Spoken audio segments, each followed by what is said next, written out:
हमके लाली चुनरिया मांगाई दा पिया, हमके लाली चुनरिया मांगाई दा पिया।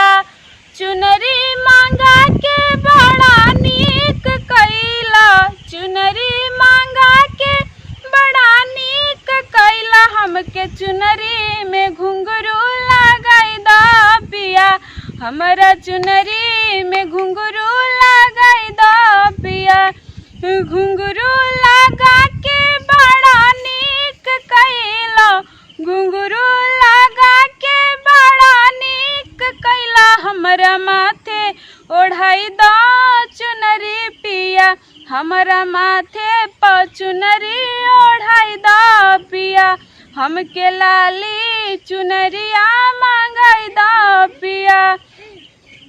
चुनरी ओढ़ा के बड़ा नीक कैला, चुनरी ओढ़ा के बड़ा नीक कैला। हमरा नैहर पहुँचाई दा जल्दी पिया, हमरा जाके तू नैहर पहुँचा दा पिया।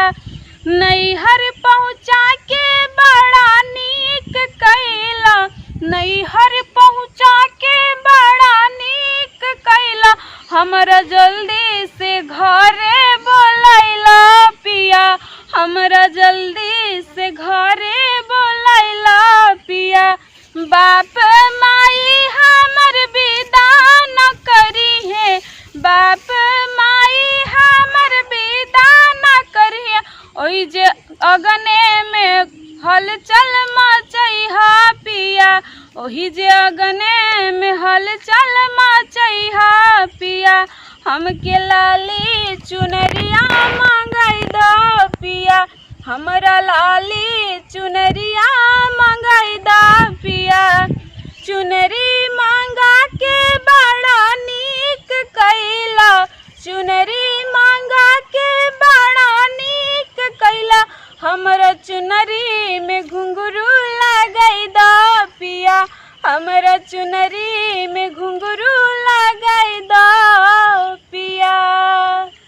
नमस्ते प्रणाम, हमल कार्य सभी कोई के गोड़ छुके गोड़ तनी तो कैसन बनी जा रहा लोग। ये गीत कैसन लग रहा लोग की कमेंट में बताई जा। अच्छा लगे तो लाइक सब्सक्राइब करी जा और देखत रही जा झूमर गीत भोजपुरी। और बहुत ही अच्छा लगेला वो लोग के प्यार दुलार मिलेला था, बहुत ज़्यादा वो लोग के प्यार दुलार मिला था, तो हम बहुत खुश बानी। सही अपन प्यार दुलार बरसाते रही जा। जितना भौजाई बढ़ी जाए, जितना चाची लोग बढ़ी जाए, जितना आजी लोग बढ़ी जाए, जितना हमारे भाई लोग बढ़े, सभी कोई से नहीं हो रहा बा। सही अपन प्यार दुलार बनवले रखी जा। और हाँ, अगर हमारे कॉमेडी वीडियो वो लोग देखल चाहत नहीं जा, मस्ती करल चाहत नहीं जा, तो हमारे भौजी 2020 पर जाई जा और देखी जा, एंजॉय करी जा।